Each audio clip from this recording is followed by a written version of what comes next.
Anybody who's not unmuted, go ahead and unmute. If I'm Charles Thornton Colby, by the way. I've talked to tons of you on the phone over the years. I'm the executive partner at the Partnership for International Birding. If you participated in some of our Zoom calls before, this one we're going to try to be a little bit more casual. We're going to try to make it a little more interactive. We have found that nobody texts me questions, but if you're feeling like you're not being heard, then text me your question and I'll push it to the forefront. And if it just gets too noisy with background noise, we may mute some mics. But so far, that has just not been a problem. So if you're not unmuted, go ahead and unmute, and Arturo will make sure you get included. I'm going to take about 2 minutes to introduce David, and then either we'll just open the floor to discussion, or I'll start asking David questions I've always had about Newfoundland birding. And I think all of you know I can carry a conversation. Thanks for laughing at that.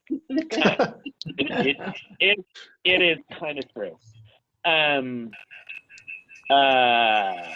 Let me see here. So so David Trentley, I've known for, I think about 12 years ago, I recruited, I keep dropping my pad. Somebody out there's got some background noise. Is that me? Is your phone near the speaker, near the computer? Yeah, I am getting back at.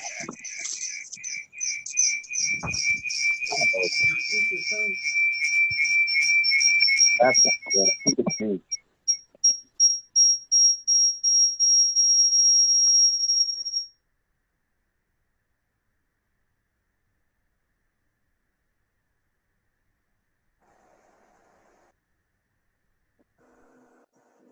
You need to activate your mic.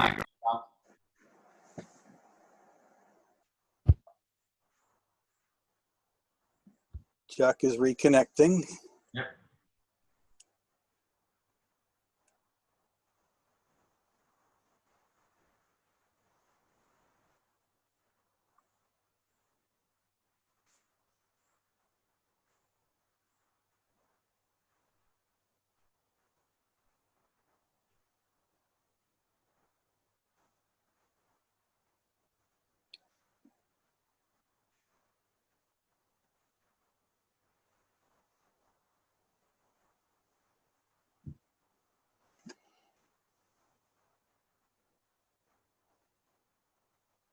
Hey, did that feedback loop go away?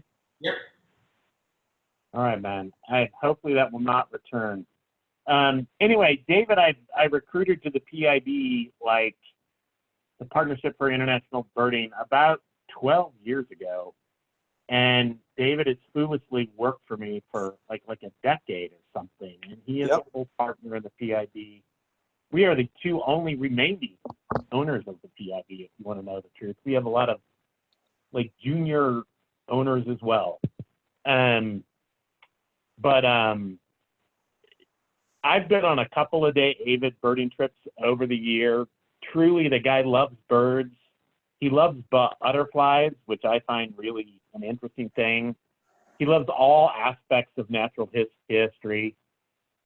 He has coordinated our USA Canada trips for about a decade. And you've led about 15 Newfoundland trips. Is that right, David? About a dozen. About a dozen Newfoundland trips. And there you go. Can you guys all hear David okay? That's me. Hello. Okay, good. Good. Well, any questions out there about Newfoundland birding? Charles, this is Ken Cole. Can you hear me? I could hear Ken. My camera seems not to be working, but I can see and hear you guys fine. Great. So what's that question, Ken? No particular question. I just wanted to make sure. Oh, I gotcha. Oh, sure. Well, I'll start with the first question. David, you know, there's how many different boat boat trips on the Newfoundland tour? Is it 2 or 3? No, it's one. We do one boat trip. It's a And that's on the 2-hour first trip. day. It's the first full day we get out to see one of the birds that people go to Newfoundland primarily to see is the Atlantic puffin. And so we take a boat trip. But before we even get on the boat, we go to some coastal areas where I'll show you a speck in the distance and tell you that's an Atlantic puffin. And you'll think that's the best we're going to see of it. But then we get on the boat and you'll have 20, 30, 40,000 of them flying all around you. They'll be right at the bow of the boat. You'll see them swimming underwater. So you'll start off with specks of puffins in the distance, and eventually you'll have thousands of them in full view right in front of you. So spoiler alert. And David, that's that national park organized trip, right? It's a public, private firm that runs it, but it goes to Witless Bay Ecological Reserve. So it's a preserved islands and waters right offshore that we go into, and there's an island called Gull Island that has 200,000 to 300,000 birds nesting on it, and we'll see a couple 100,000 of them. It's actually one of the bigger colonies of leeches, storm petrels. There might be over 120,000 birds nesting on the island, but we don't see them because they're a nocturnal species. So even though there's so many there, that's one bird that we almost never see. Wow. And then, and so you get like within 10 feet of the puffins or farther? Yes, I've got some photos that I'll show you. You can see how close we are. They're not even zoomed in. That the boat goes. It's a rocky island, a rocky cliff face that has thousands of Atlantic puffins, black-legged kittiwakes, common murres, and then usually there are several razorbills in there and thick-billed murres, and some years northern fulmars. But the boat goes right close to that rock, that big island rock, and we can, not that anybody ever would throw anything, but if you toss something, you'd be able to hit the rocks and hit the birds. Of course, we don't do that, but that's how close you can get to the island. So you get really up-close views of all these thousands of seabirds, and it's so close you can smell the guano. Yeah, shoot. Did somebody have a question? No, it was just a thumbs up, I think. Oh, I gotcha. Hey, and I'm just curious, David, how rough is the water on the boat trip? It's usually very calm. There's never been a time when I've seen anybody get seasick. Some people that are prone to it might have a little issue with it, but the first 20 minutes you're in the bay, in the last 20 minutes, it's a 2-hour trip. So we really only out on the open ocean for, well, that's like an hour and 20 minutes. Yeah. But the boat tries to go on the leeward side of the island. It spends most of the time on the calm water. So even if the seas are a little bit on the rough side, another half of the trip is spent where the seas are calm. So it's almost never a problem for anybody. They've never had to cancel a trip that we've been in line to go on. One time we went out and we didn't see a lot of birds. It wasn't that it was so rough, but it was a little bit rougher. We didn't see so many birds. When we got back, they had room on the next trip for us, so they asked us if we wanted to go back again for free. And the waters had calmed down by then, and we got great looks at everything. So there is always that opportunity to go a second time, because we're staying not far from where the boat trip goes. So if we go out once and anybody wanted to go again, we could do it a second trip. But we only did that one. Actually, we've done that twice. One time people really enjoyed it so much that the next day they wanted to go again. So we adjusted the schedule and let them go out on the trip a second time. People love that boat trip so much. The first hour of the trip is spent looking at whales. And we get whales along the side of the boat. You look down and you can see them. Last year, we had a mom and calf come right alongside. The calf turned on her side, or its side. We don't know if it's a male or female, but the calf turned and kind of waved at us while everybody's looking right down at it. And I do have some photos and some video of that we'll look at in a few minutes. And what whale species, David? You always get humpback whale. That's the most common one there. But yeah. Last year we had a large number of fin whales as well. The largest whale, or the second largest whale in the world, the fin whale or finback whale. And Cool. most years we see a number of minke whales. These are small ones that don't spout. They look kind of like dolphins just swimming along the coastline. We've had orcas on one trip and harbor seals as well. Are you Yeah. getting? No, yep, Question? I think there was a question. Waters. I have Who's- a question. How does Yeah, shoot. the birding compare with Nova Scotia? I would think that most of the species are similar, but maybe there's something dramatically different about the two sites. Now, I have not birded Nova Scotia, but I know there's a few more land birds that people get there, some warblers that we don't get in eastern Newfoundland. But as far as the seabirds go, we do get to see all of the ones that are expected. In Nova Scotia, we see them in Newfoundland as well. Notice I'm pronouncing the land. If you look on your screen, it should say Newfoundland. It rhymes with understand. So it's Newfoundland, go. not Newfoundland or not Newfoundland. There's actually a town near me called Newfoundland. But if you're on the island, and if you really want to say it right, you have to say it with an Irish accent. So you go to Newfoundland. Newfoundland or Newfoundland, There you go. either one is correct. But yeah, people do. And you speak better like say from it Ireland. correctly, otherwise they'll correct you very quickly. Yes. Gotcha. Now, David, on that first day, you also go out to Cape Spear. Yes. Now what do you get land bird wise? And I know it's special land birding because most of it is offshore. Besides stuff you get offshore that day, besides different from what you get on the ocean that first day, might be what? See the picture change for everybody? Yep. Yeah. That's actually the first target bird we go for. That is a tufted duck. And those are in the city of St. John's. They winter there, but usually they leave by late winter and they nest in Iceland and Greenland, but there's always some that come back in late June and they're there in July. So we go to a pond in the city and we look at tufted ducks. So this is in freshwater. Cool.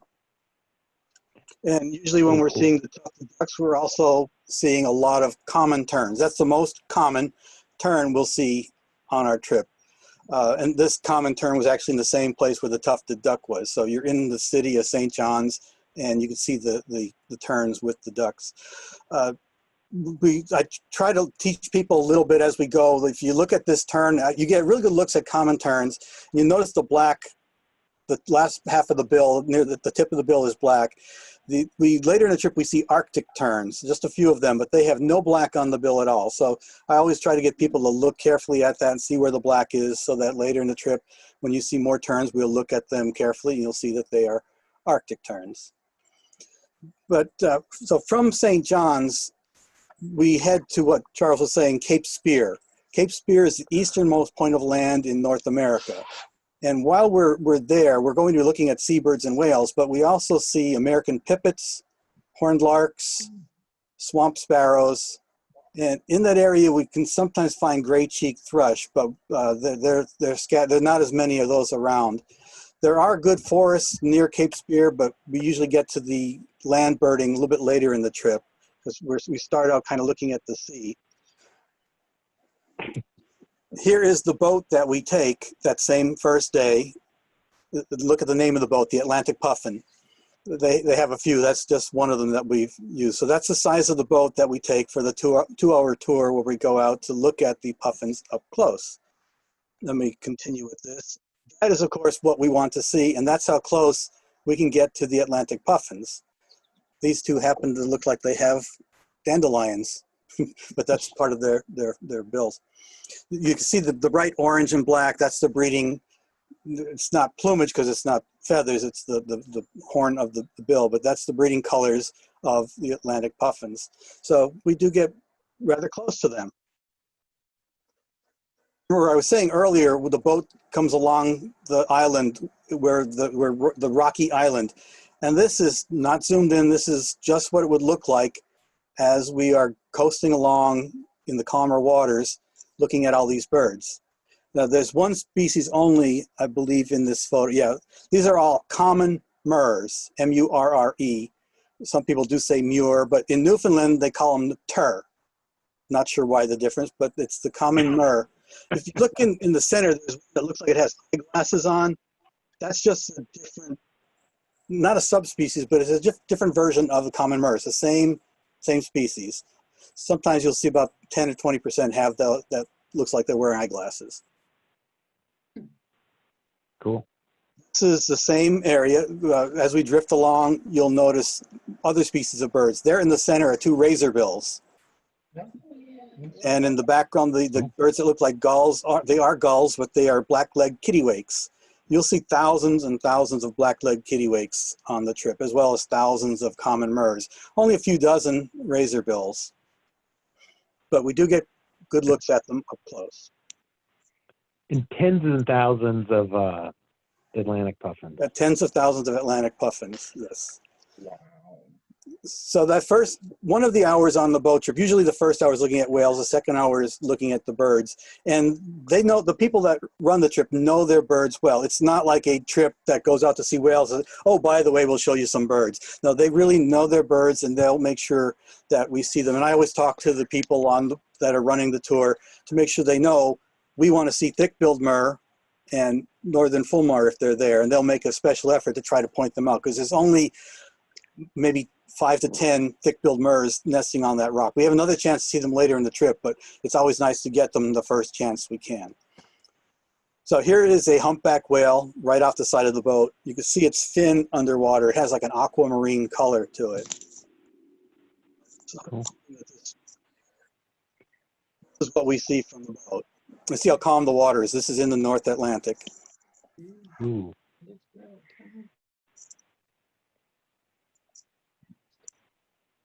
David, are these photos in sequential order? Or? I mean, sequential for like time on the trip. No. Usually we see the whales before we see the other birds, but the same day. No. I'm just saying the way that you organize the photos. Are they in time sequence? So like the first batch is from day one, or they are two so far. Yeah. Okay. Good. Then I'll let you keep showing people photographs and. Yeah, let me do that, and then we do have questions after that. You get a better. Right, and then I have questions. I can juice it up, and shoot. That's the same whale picture.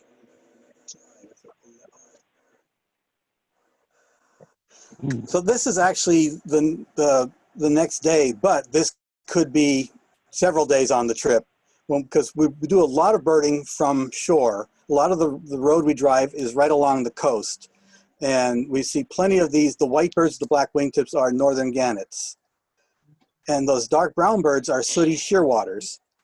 Last year we saw maybe 100,000 sooty shearwaters from shore. Everywhere we went, the sea was covered with them. Usually there's a few great shearwaters mixed in. And what we really spend a lot of time looking for is a Manx shearwater, which we don't always get. There's few of them around, but they're a lot smaller than the sooties, so they can be found if they're present. We didn't see any last year, but we did see plenty of the north shearwater. One day, this is one of the highlights of the trip. Besides the boat trip, besides seeing all the whales and birds from shore and all the great scenery, this is one of the highlights. This is like day 1, 2, 3, or 4, usually day 4. We go to a place called Cape St. Mary's. This is a land that's preserved because it is nesting ground for about 40,000 northern gannets. All those white spots you see there are northern gannets, and we're about 100 feet above the ocean here, looking at another rock with all these gannet nests on them. We're that close. See them with their breeding plumage. They've got the color to their heads.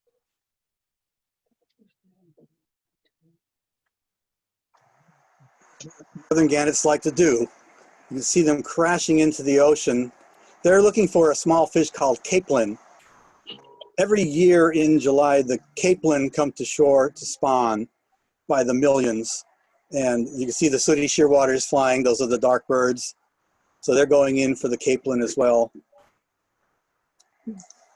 This place right here is called it's called St. Vincent's Beach, and it's known as the place where the whales come to play. There's usually humpback whales 50 feet offshore here. It's deep offshore there, and so we go here and we often see humpback whales. You can expect to see parasitic Jaegers or Pomeranian Jaegers there as well. Arctic terns here. See if I can go to the next slide. Do that.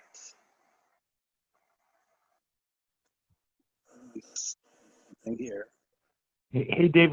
Oh, that's my next question, man. Non-seabird? You know, right. I knew you David wanted to knows get that, but I am a big chickadee fan. It's Oh, good. truly one of my favorite families in the world.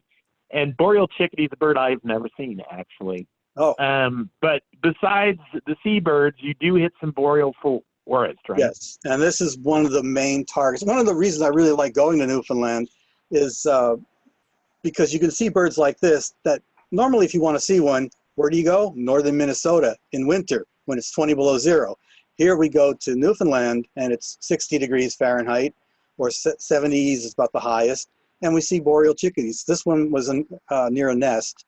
We found a few nests of the boreal chickadees. You can tell it's the boreal because it has that brown cap and the black throat. But we see good numbers of them. There's a lot of black-capped chickadees there as well.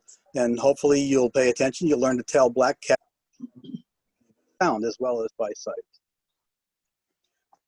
Another highlight another bird that you go to northern Minnesota to see in winter, but you can see at the better temperatures in Newfoundland, is the pine grosbeak. This is a female. I don't have a really good photo of the male, which is red where the yellow colors are on this one. But we see a lot of pine grosbeaks. A lot of times if you're driving in the lower 48, you may be driving along and cardinals or robins, depending on where you live, might fly across the road. In Newfoundland, we see grosbeaks, pine grosbeaks fly across the road. So they're fairly easy to find. Cool. And I saw on that day 3 of the tour, you get that La Mancha Trail, and you always get yellow-bellied flycatcher and fox sparrow as well? Yeah, well, we get fox sparrows all over the island. They're abundant. Yellow-bellied flycatchers, almost we can't miss them on that La Mancha Trail. That's the second full day. Day 3 of the trip. Day 1's arrival day. Day 2 we do Cape Spear and the boat trip. Day 3 we get into the forest to really see some birds there. But the La Mancha Trail has good numbers of yellow-bellied flycatchers, often right from the parking area. And they're very vocal. They're all nesting in July. And that's like a 1 or 2 hour birding walk, or what's that like? Yeah, it's 3/4 of a mile. We don't always go the whole way, but at the end there's a nice bridge across 2 parts of land. So it's like a suspension bridge. But it's a little rough getting there because you have to go down some rocks. But you don't have to walk that far to see the yellow-bellied flycatchers. Boreal chickadees are there. We've had black-backed woodpeckers and black-throated green warblers, black and white warblers, magnolia warblers. Last year, we saw a family of ruffed grouse on that trail, and they came almost right up to us. Great cheek thrush can be found there, but those numbers, they've been moving to different areas, so we did get them on that trail the last couple of years, but they might come back there. Well, let's see what else. Red crossbills we've seen on the La Mancha Trail. So there's a lot of good land birding for sure, as well as the sea birding. I always encourage photography on a trip, but as you can see from this picture here, sometimes photography can be difficult. If a bird lands on your camera, hard to take its picture. This is a Canada jay, and this is on the last full day of the trip when we get up to Terra Nova National Park, where it's a lot of boreal forest. These jays from the parking lot, they'll come right to you. If you happen to have you're not supposed to feed them, it's a national park, but if you happen to be eating granola bar or something, they'll come and land on your hand and try to steal some peanuts or something. I think that I don't have any more bird photos, but I did do some scenery because I know a lot of people that go to Newfoundland, obviously they want to see the birds, and we get about 90 species of birds on the trip. So it's not like a trip to the tropics where you get 200 to 300 birds, but those 90 birds are easy to see. For the most part, everybody sees every bird we get because a lot of them are out in the open or they're larger birds, so that we don't have too much trouble with them. So I really like that because everybody on the trips has a good chance of seeing every bird that we see. But everybody does like the scenery as well. And this is the first day we make a stop up on a hill on the coastline, and we look back at the city of St. John's. This is the capital of Newfoundland and Labrador.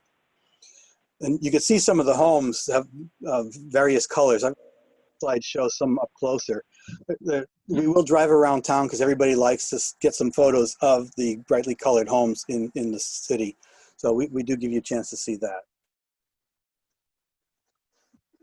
This is a scene from farther inland at Terra Nova National Park. You see those red chairs there? They have chairs like that scattered around the country. They'll be in the middle of nowhere. You wonder how it's a trail to get there, but somehow people have put chairs out, and they're large. Three people could sit in one of those chairs if you wanted to, but they're scattered around, and this is overlooking the North Atlantic. That's actually salt water that you're seeing, some of the inlets that come in off the north side of Newfoundland. What's the pink flower in the left-hand lower corner of that previous slide? Let me see, how do I go back?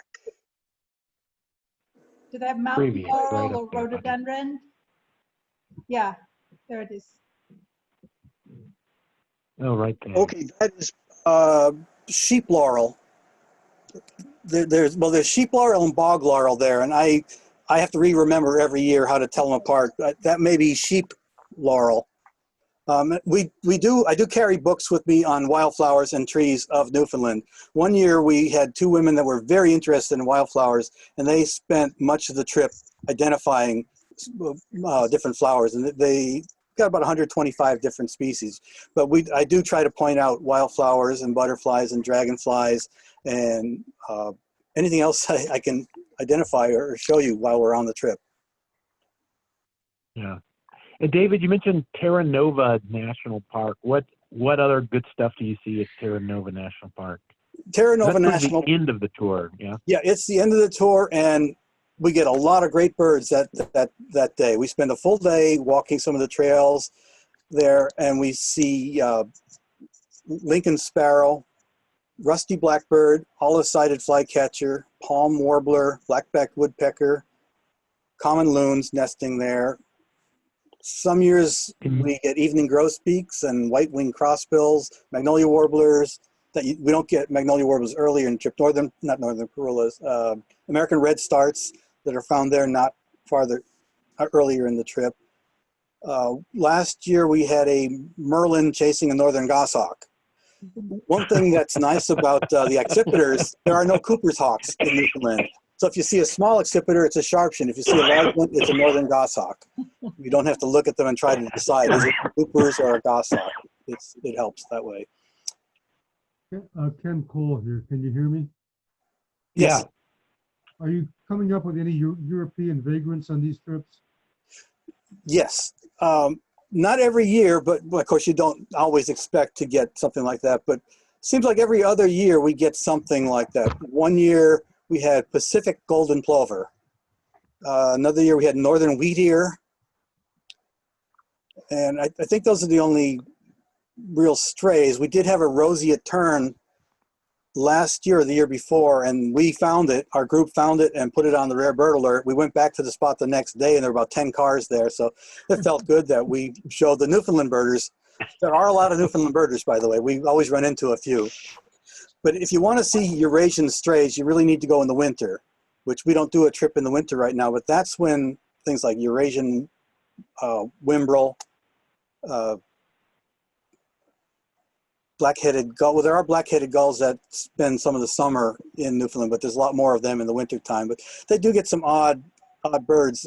Collared, collared plover? Is that the right one I'm thinking of? I think that's Ring plover. common ring plover. That's what I'm thinking of. That'll show up some years. We haven't been able to find that one yet, but it's something we look for. If you see a semi-palmated plover, we have to look carefully just in case it might be the common ringed. And you also get ruffed grouse, or is that a pain in the butt? Yeah, rough grouse. I felt bad last year. We did a lot of years we do 2 trips back to back, and we had somebody on the trip last year from Pennsylvania where ruffed grouse is a state bird. He had never seen one. We looked and couldn't find one. The next trip, starting as the day after he left, we saw them on 3 different occasions, and we had them come, a family of them come right up to us. So you just never know. They're certainly there. As we're driving along, I'm always looking because they often seen on the shoulders of the roads, but there are ruffed grouse. We've had spruce grouse at Terra Nova National Park as well. Nice. But these are, yes? Go ahead, Chuck. No, go ahead. Okay. I'll keep going along until more questions come in, but these are caribou, and we see these in the middle part of the trip. We stay at a town called Trepassey, and there's a nice herd or herds of woodland caribou in the area. Last year we saw a herd of about 60 of them, but this is just about 5 there, I believe. We have to drive. You see, it's foggy. That's common in that part of the province. So we have to drive carefully because moose will sometimes come out into the road and caribou, but we haven't had any problems. We haven't hit a moose yet, and never want to. They're hands we drive. And another big highlight for most years is icebergs. You see, this is one large iceberg. A few minutes earlier, before I filmed it, all the pieces of ice you see around it were part of that iceberg, and it just suddenly broke apart while we were walking up to it. There is an iceberg registry online, and I do keep track of that to see where the icebergs are being seen. And we sometimes adjust our trip a little bit so people can get to see them, because they are remarkable. This is the middle of July, and there are still icebergs floating around.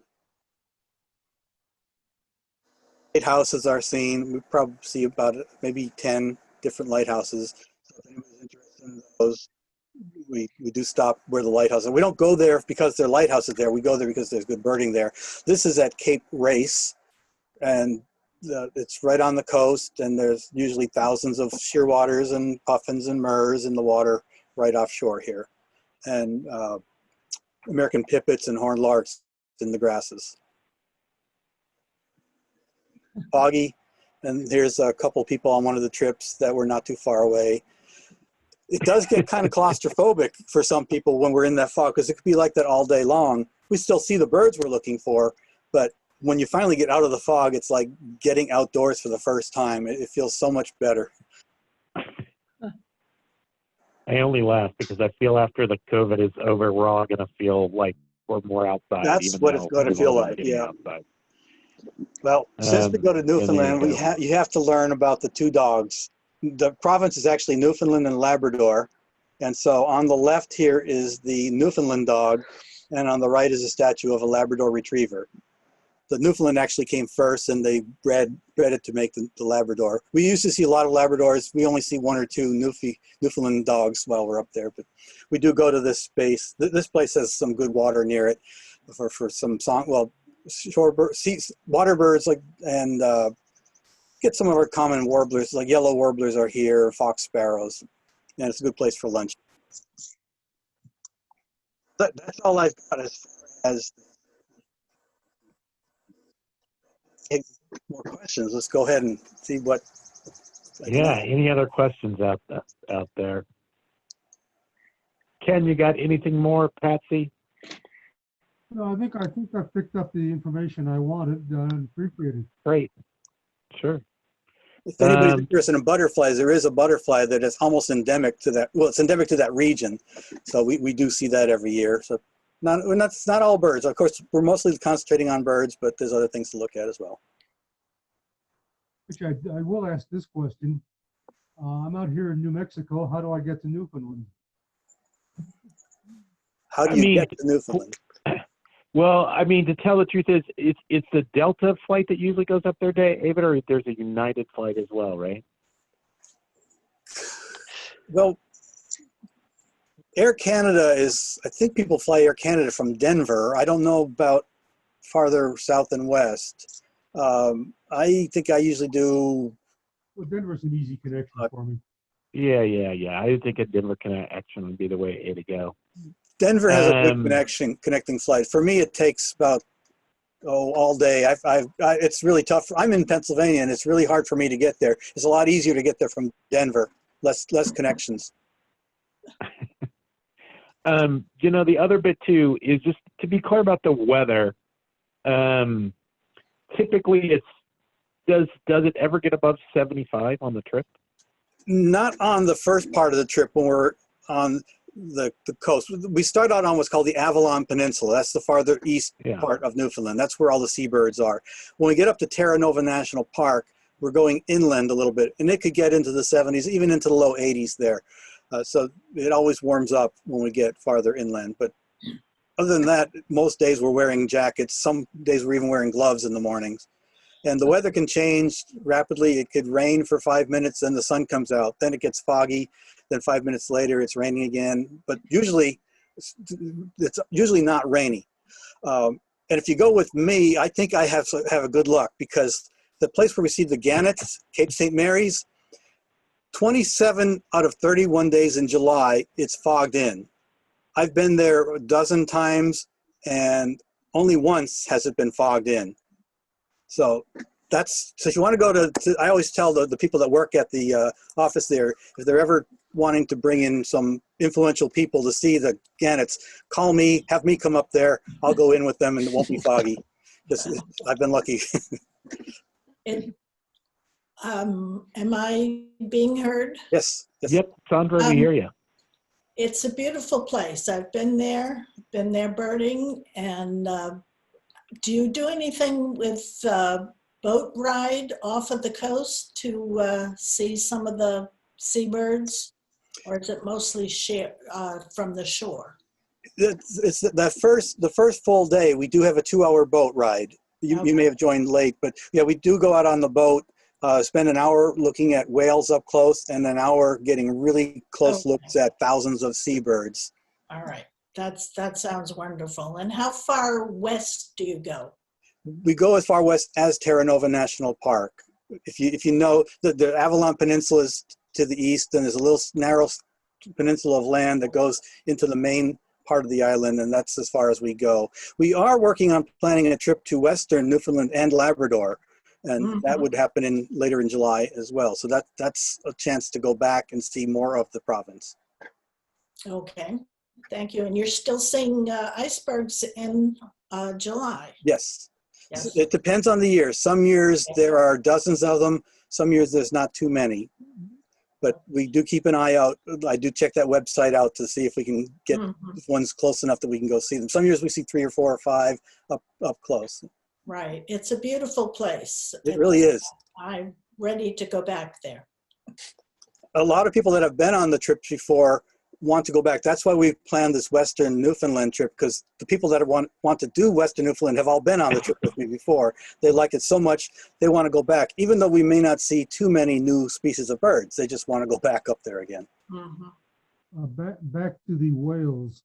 You turn up a beluga whale at any time. You asked about beluga whales? Yes, he asked about beluga whales. I don't know that there's any around Newfoundland. I know that you can go on the St. Lawrence River. Is it out of Quebec? And there's a camp of them there. Quebec. What city I know? They're possible in Alaska too. Ken, for years we've tooled around with doing a Quebec trip to do that St. Lawrence river trip, which is it's almost counterintuitive to me that there's this river trip that's packed with whale species, but it is true, and they do get belugas on that.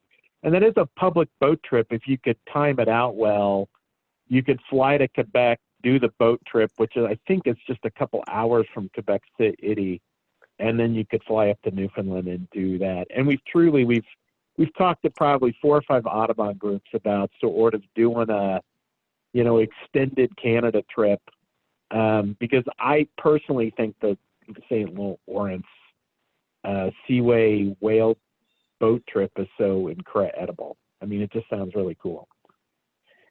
And you can get Boreal owl in Quebec for a little window of time. I don't even want to say the word fairly easily because then I'll just curse it. But you know, it is true.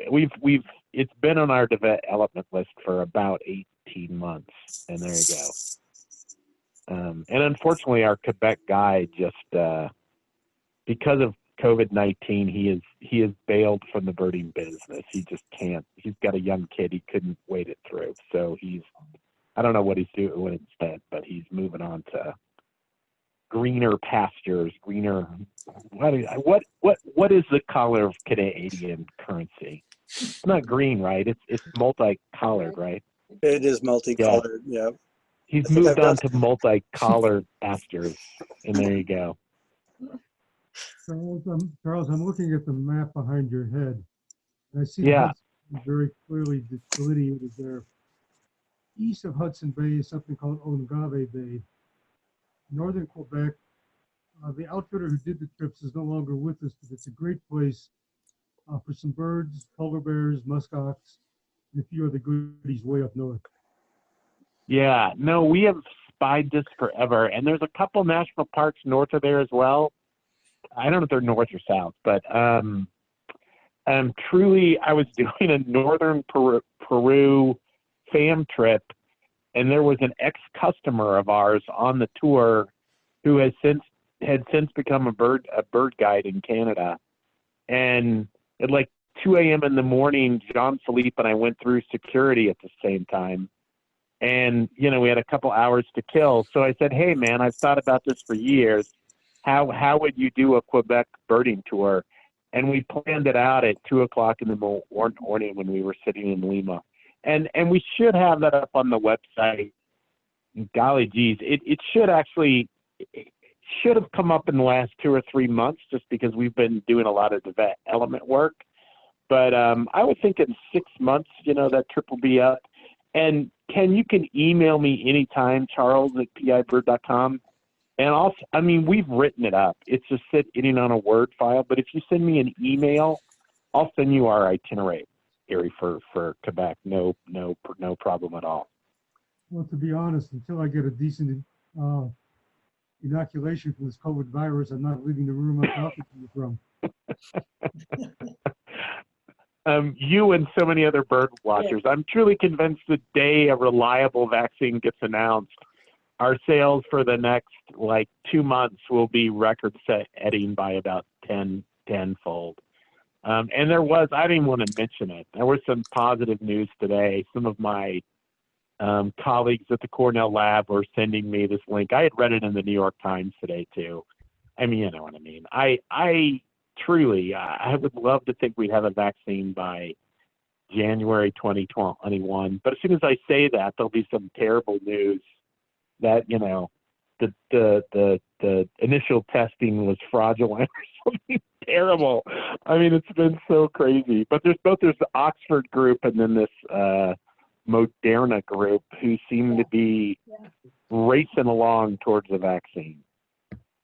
And you know what I mean? I am not going to put that out there until that becomes real news. And I truly, in the last 4 months, there's days I'm incredibly hopeful. And then I don't know if you just read our e-blast on, you know, fall birding in Costa Rica and Belize and Cuba. And Cuba and Belize have stayed pretty safe. Costa Rica, we drafted the Costa Rica stuff 2 weeks ago. And then I checked the data, and in the last 2 or 3 weeks, they've had a little explosion. So, I mean, every time I turn around, there's bad news, and then little glimmers of good news here and there. So I'm hopeful, and I do believe that, 80-90% of our clientele are not going to travel until there's a vaccine. Any other questions for David on Newfoundland? Sure, this is Greg Hunter. Can you hear me? Hey, Yes, Greg. Yes, sir. I should probably not broach this subject, but can you give us some stories about biting or other sorts of insects on the Newfoundland trip? Oh, sure. Luckily, we're there in July, and so black flies are almost not a problem. Black flies are more present in May and June. So we rarely have an encounter with them. The mosquitoes are not too much of an issue because much of the time we're on the coast, so it's more open. We're not in the forest. If we get into the forest areas, there's a few mosquitoes, but I've never used insect repellent in Newfoundland. Some people, as soon as they see an insect, they spray it on. But I'd say 9 out of 10 years, people don't even seem to get mosquito bites. And every 1 year where there were few black flies around, and they were more of an issue. But we've never had to walk a trail and say, okay, that's it, I'm turning around and going back. In Alaska, I've done that, where you start on a trail and say, it's just too many mosquitoes. We'll drive down the road a mile and try again, and it's usually better. But Newfoundland has not had that issue with insects. I don't recall if I've ever seen any ticks. So they're not really too much of a problem. Okay, well, maybe I should ask about more interesting insects then. How about butterflies? You mentioned butterflies, so I might as well ask about them. Yeah, we see the short-tailed swallowtail. That's the regional endemic butterfly. We find them flying along the grasslands along the coast. There's Arctic blue is another one that's fairly common. There's some of the ones that you get throughout the lower 48, like red admirals, and I can't really think of any others right now, but there's a few butterflies for sure. There's a website that keeps track of butterfly records for every county in the US and every province in Canada, and I've actually been able to add a few butterflies to the Newfoundland list from that, but I can't remember for sure what they were. But we do get some butterflies, get some interesting dragonflies there as well. Fantastic. Love to see that. And how long is the trip that you normally take? It's a week, 10 days, or? It's 7 days, so 6 nights. We spend 2 nights in St. John, 2 nights in Trepassey, and 2 nights in Clarenville. So we move around a bit, but at least you have 2 nights in the same place. And in the middle of the trip, those 2 nights, there's a restaurant right at the lodge where we stay. So once you're done with birding, we don't even have to get back in the vehicle and go driving anywhere to go get something to eat. We just walk down the hall into the restaurant. It's really nice. And they often have live music playing there. And the music tends to be very folkish or Irish sounding. Anything else? And we do have people who come into Newfoundland once in a while a day in advance or stay a day after to just sort of check out St. John's. It is, as David has implied, it is like this Irish community that's several hundred years old. But, that's just how that area developed. But culturally, it's a really interesting place in what we call North America, the USA and Canada. So it is sort of an interesting little spot, way out east. Yeah, as far east as you can go in North America. And in St. John's, the city itself is very international. First year I was there, we ate at an Afghani restaurant.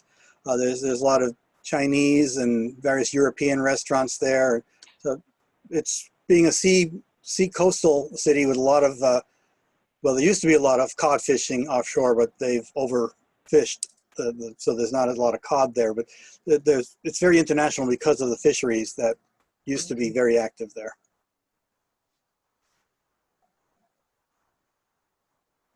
Any other questions, folks? I got really nothing more. Anytime, I always forget to do my disclaimers. We are videotaping this call.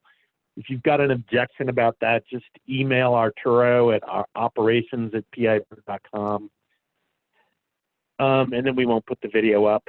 But and we do hide your identifications. I don't think we use last names ever. And then, just briefly about the Partnership for International Birding, we always find premier local bird guides wherever we do birding. Our groups are often 6 to 8 people. Newfoundland trips, we've been running at 7 or 8, 2 trips a year for quite a while. And because the tight time frame, we'll probably always run 2 trips. And we truly, we've thought about training another guide up there. We just haven't figured that out yet. Just on the COVID front too, we do have what we call the 100-day discussion on all of our tours, 100 days in advance of the tour.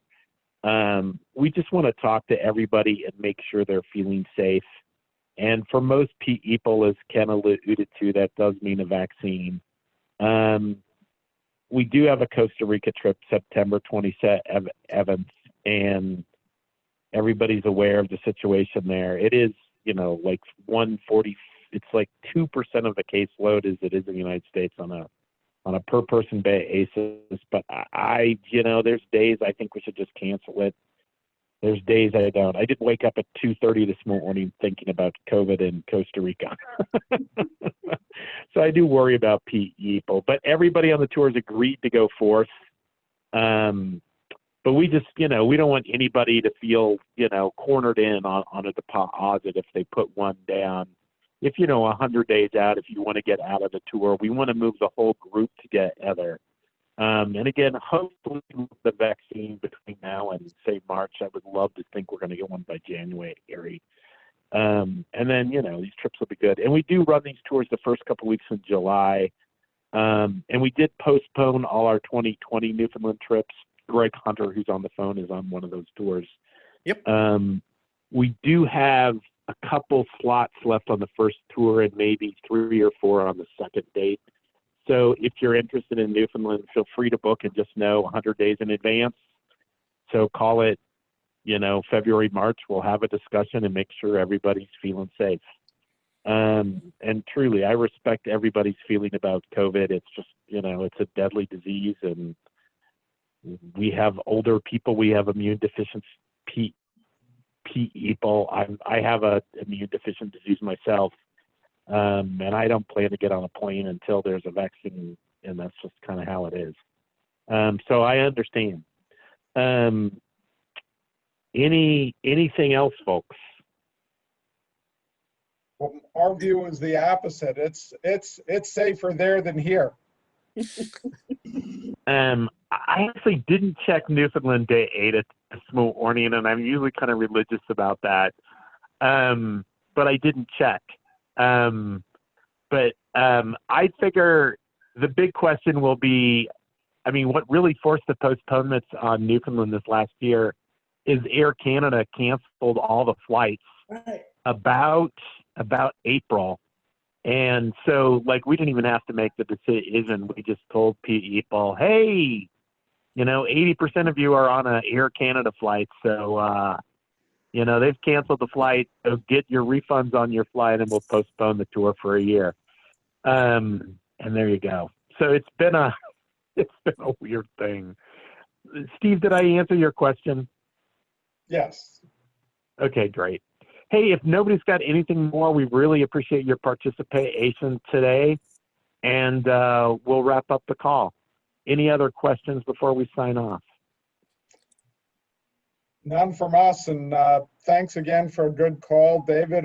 We've corresponded via email. Nice to see your face. Yes. I hope to see you in Newfoundland some year. Yes, thank you. Yeah, thank you. Thank you. Thanks.